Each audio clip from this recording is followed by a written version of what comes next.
This is our second lecture that is access opening. पहले basic जाते हैं। Basic में एज इन कि हमें पहले कौन से बर यूज करना है। तो यू कैन यूज राउंड बर, फिर राउंड बर के बाद हम स्ट्रेट बर यूज करते हैं।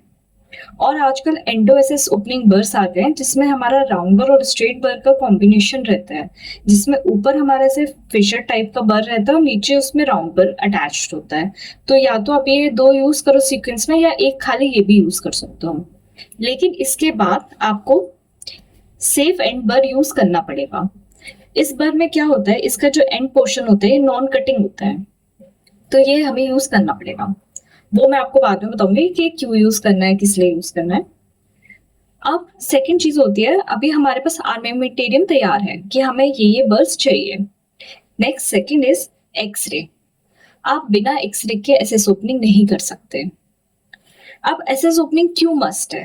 सबसे पहले हमें एक बहुत बड़ा मिसकंसेप्शन है कि हम जब भी एसएस ओपनिंग करेंगे तो उसमें ड्रॉप फेल होना चाहिए। अगर ड्रॉप फेल हो गया इसका मतलब आप चेंबर में आ गए हैं, आपका ओपनिंग हो गया है। That is very wrong. Let's understand. जैसे कि ये एपिक्टोथ है, इसमें पल्प चेंबर काफी वाइड है, तो आप जब इसमें बर इंसर्ट करेंगे और ओपन करेंगे तो आपको यहाँ पे ड्रॉप फील होगा, क्योंकि आप एकदम से हॉलो कैविटी में आ गए। अभी आप पहले इनामल को ड्रिल किया, डेंटिन को ड्रिल किया, फिर एकदम से हॉलो कैविटी में गए, तो आपको ड्रॉप फील होगा क्योंकि इधर हमारा जो चेंबर है वो काफी वाइड है। लेकिन सेम केस इधर जो दूसरा केस है, इसमें क्या सीन है कि पेशेंट की शायद एज ज्यादा हो गई होगी, या कैल्सिफिकेशन हो गया है, डिप्रेटिव डेंटिन डिपॉजिट हो गया है, उसकी वजह से पल्प चेंबर बहुत छोटा सा बचा है। अब इस केस में क्या होगा, जब हम ड्रिल करना शुरू करेंगे तो हमने इनामल के थ्रू होते होते डेंटिन गए। अब डेंटिन के बाद हमारा चेंबर बहुत छोटा सा है, इसमें हमें ड्रॉप फील होगा ही नहीं। और अगर आप ड्रॉप फील, आपके दिमाग में मिसकंसेप्शन रहा कि नहीं मुझे तो ड्रॉप फील करना ही है, तो आप ड्रिल करते जाएंगे और फिर आप इधर बोन में आ जाएंगे, और फिर बोन में जाके आपको ड्रॉप फील होगा, और क्या होगा फिर आप परफोरेट कर दोगे। इसलिए ये आप बहुत बड़ा मिसकंसेप्शन है, इसको अपने दिमाग से बिल्कुल निकाल दो कि ड्रॉप फील होना चाहिए। इसलिए एक्सरे बहुत ज्यादा मस्ट है। आप एक्सरे लोगे तो आपको पता चलेगा कि मुझे ड्रॉप फील होगा भी कि नहीं होगा। सेकेंडली, एक्सरे इसलिए भी इम्पोर्टेंट है हमें फर्केशन देखने के लिए कि फर्केशन हमारा हाई फर्केशन है, लो फर्केशन है, टाउट ऑन तो नहीं है, इसके लिए भी बहुत इंपॉर्टेंट है। अब जैसे कि ये केस है, इसमें फर्केशन बहुत हाई है, तो हमारे ऑलरेडी दिमाग में बैकअप प्लान रहेगा कि मुझे इसमें ज्यादा डीप नहीं जाना है, क्योंकि अगर डीप गए तो यहाँ परफोरेट होने के चांसेस है। और ऑन द सेम हैंड इसमें इस केस में मुझे काफी डीप जाना पड़ेगा, तब जाके मैं इधर कहीं पल्प चेंबर में पहुंचूंगा, इधर कहीं उसकी कैनाल्स मुझे मिलेंगे।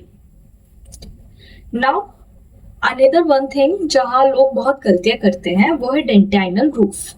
अब क्या होता है ना कि जब हम एसएस ओपनिंग करते हैं तो हमारे यहाँ पे कैनाल्स के इधर इधर हम ओपन कर देते हैं, लेकिन हमारा बाकी का जो बीच का डेंटिन है वो बच जाता है, और फाइल जब हम इधर डालते हैं तो ये कैनाल में चली जाती है और हमको लगता है ओपन हो गया है। बट यहाँ पे इतना बड़ा डेंटिन अभी भी है। इसकी वजह से क्या होगा, जैसे आप फाइल डालोगे तो वो फाइल इधर इंगेज होगी और फाइल फ्रैक्चर होने का बहुत चांस है। तो इसलिए हमेशा जब भी आप एसएस ओपनिंग करें तो ये डेंटाइनल रूफ को हटाना बहुत इंपॉर्टेंट होता है। अब ये डेंटाइनल रूफ हटेगा कैसे? अगेन सेफ एंडो बर से। अब सेफ एंड बर क्या करेगा, इसका नीचे का टिप जो है वो नॉन कटिंग है, तो आप इसको इंसर्ट करेंगे और लेटरली मूव करेंगे और ये आपका डेंटाइनल रूफ रिमूव हो जाएगा। अब हमें कैसे पता चलेगा कि ये डेंटाइनल रूफ में आए हैं कि चेंबर में है? तो हमेशा आप वॉल से और जो हमारा फ्लोर है उसके कलर को डिफ्रेंशिएट करा करिए। अगर डेंटिन का कलर और फ्लोर का कलर सेम लग रहा है तो दैट इज वहां अभी रूफ बचा है, क्योंकि चेंबर का कलर हमेशा वॉल के कलर से डार्कर रहेगा। फॉर एग्जाम्पल, जैसे कि ये हमारा चेंबर है, तो यहाँ जो वॉल्स अपीयर होंगी वो लाइटर होंगी, और जो हमारा फ्लोर होगा वो थोड़ा सा हमें डार्क अपीयर करेगा। अगर ये डार्क है that is it is your chamber, और अगर डार्क नहीं है, हमें तीनों वॉल सेम कलर की दिख रही हैं, तो it could be dentinal roof. Another one is pulp stone. हमें स्टोन्स भी बहुत मिलते हैं, पर स्टोन्स का मतलब ये नहीं होता है कि आप उन्हें वहीं छोड़ दो। छोड़ सकते हो कुछ केसेस में, पर आई प्रेफर कि आप उसको रिमूव करें। और स्टोन्स रिमूव करने के लिए अल्ट्रासोनिक टिप्स आती हैं, उससे बहुत इजीली रिमूव हो जाता है।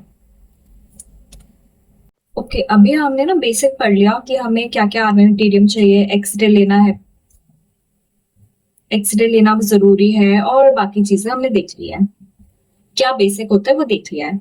अब मैं आपको सिर्फ एसिस कैविटी प्रिपरेशन बताऊंगी कि हम एसिस ओपनिंग की जो कैविटी बनती है उसका क्या शेप होता है और उसको कैसे हम करते हैं। तो पहले मैक्सिलरी की बात करते हैं। मैक्सिलरी में एंटीरियर्स में सेंट्रल लेटरल कैनाइन्स में ऑलमोस्ट सेम होता है, तो हम तीनों को एक साथ लेके चलते हैं। सबसे पहले जो हमारा पैलेटल व्यू होगा उसको हमें ऐसे डिवाइड करना है 9 इक्वल हाफ्स में। उसके बाद जो इसका सेंटर पार्ट होगा ये ऑलमोस्ट हमारा सिंगुलम के जस्ट ऊपर लाई करता है। यही हमारा एंट्री पॉइंट है, यहीं पे हमें अपना बर इंसर्ट करना है। लेकिन इसमें हमें ध्यान ये देना है कि हमें कभी भी 90 डिग्री पे बर इंसर्ट नहीं करना है। अगर हम 90 डिग्री पे बर इंसर्ट करेंगे तो हम एकदम स्ट्रेट चले जाएंगे और बकल से इसको परफोरेट कर देंगे। हमें हमेशा क्या करना है, हमें अपना बर को थोड़ा एंगुलेटेड करके 45 डिग्री पे इंसर्ट करना है सिंगुलम के जस्ट ऊपर से एट सेंटर। और जैसे ही हमें लगे कि अब हम रीच कर चुके हैं, फिर उसके बाद हमें इसी बर को स्ट्रेट करके एक स्ट्रेट लाइन कैविटी बनानी है, स्ट्रेट लाइन एक्सेस बनाना है। देन अगेन हम प्रीमोलर्स की बात करते हैं। प्रीमोलर्स में अब अगेन एक कैनाल, दो कैनाल, तीन कैनाल तक मिल जा सकती है। प्रीमोलर्स के एनाटॉमी देखते हैं पहले। इसमें दो कस्प होते हैं, एक बक्कल एक पैलेटल। सबसे पहले आपको डाउन पर से सेंट्रल फोसा पे एक डिच करना है। अब इसको हम बक्कल पैलेटली मूव करेंगे। बक्को पैलेटली मूव करने पे कुछ ओवॉइड कैविटी बन जाएगी। अब अगर इसमें दो कैनाल हुई तो एक आपको बक्कल कस्प के नीचे मिलेगी और एक पैलेटल कस्प के नीचे। और अगर सिंगल कैनाल हुई तो वो आपको सेंट्रल फोसा के नीचे ही मिल जाएगी। अगेन बहुत रेयर सिनेरियो होता है, पर होता है कि तीन कैनाल्स भी मिले।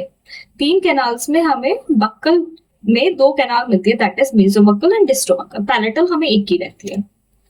Now we comes to molar. अब मोलर में क्या होता है, हमें तीन या चार कैनाल मिल सकती है। सबसे पहले मोलर के एनाटॉमी देखते हैं। सी, अब मोलर का जो दांत होता है हमारा कुछ ऐसा होता है कि इसमें एक ऑब्लिक रिज होती है जो कि हमारी डिस्टो बक्कल से लेके मीजोपैलेटल तक रन करती है। अब हमें मोलर्स में जितने भी कैनाल्स मिलेंगे वो हमें टूथ के मीजल साइड मिलेंगी। अब इसमें हमें पहला चीज क्या ध्यान देना है, किसी भी मोलर की ओपनिंग करने में ऑब्लिक रिज देखना है। देन हमें देखना है मीजल कस्प, मीजोबक्कल कस्प, और यहाँ पे ऑब्लिक रिज के इधर यहाँ पे हमारा एक डेवलपमेंटल ग्रूव होगा, हमें इसको देखना है। अब हमारी जो कैविटी की आउटलाइन होगी वो कैसी होगी कि हमें जो एक मीजोबक्कल कैनाल होगी वो हमें मीजोबक्कल कस्प के जस्ट नीचे मिलेगी। डिस्टोबक्कल कैनाल हमें डेवलपमेंटल ग्रूव के पास मिलेगी और यहाँ पे पैलेटल के नीचे पैलेटल मिलेगी। तो हमारी कैविटी कुछ इस टाइप से बनेगी जो कि ऑब्लिक रिज के मीजली रहेगी। लेकिन अब कुछ केसेस ऐसे होते हैं, ऑलमोस्ट अब तो सारे केसेस ही हो गए जिसमें हम, अब कुछ केसेस ऐसे होते हैं जिसमें हमें MB2 कैनाल भी मिलती है।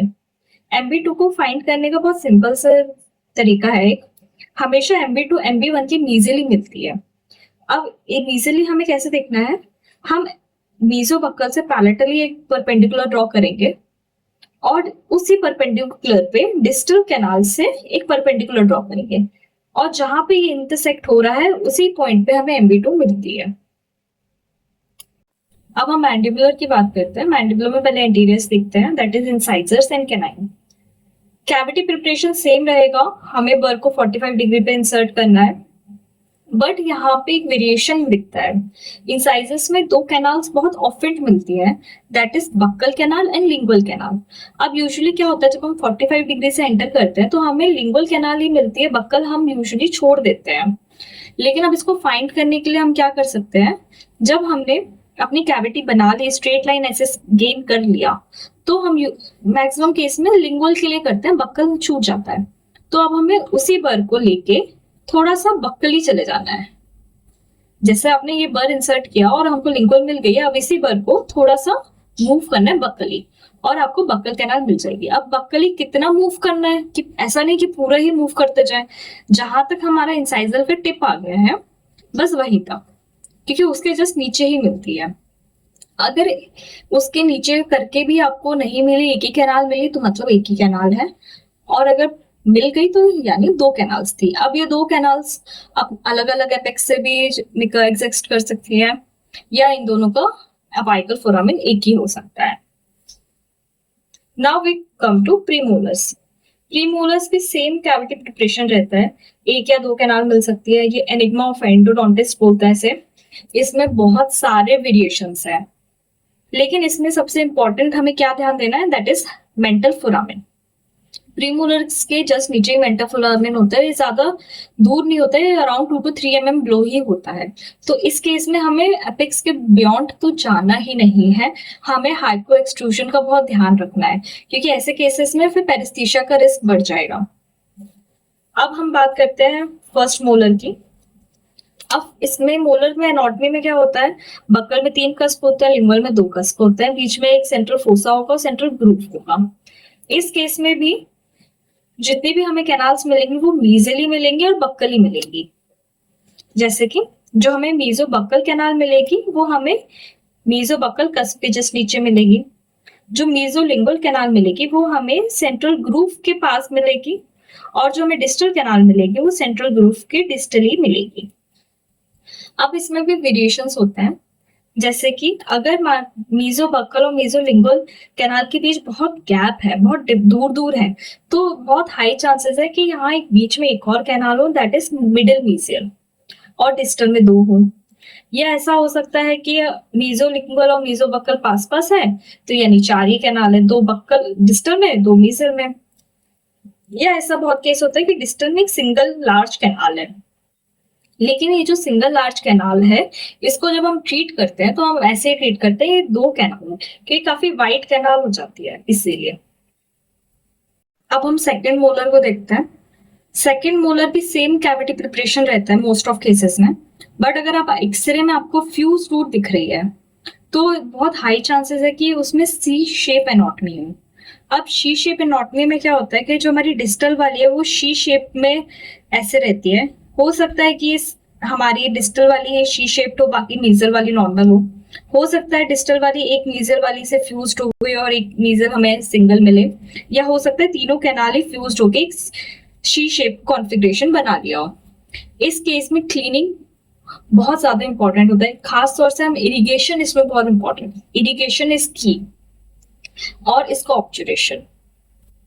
आई होप ये आपको पसंद आया हो। कोई क्वेरी हो, कोई क्वेश्चन हो तो प्लीज आप कमेंट सेक्शन में ड्रॉप कर सकते हैं, and stay for more videos.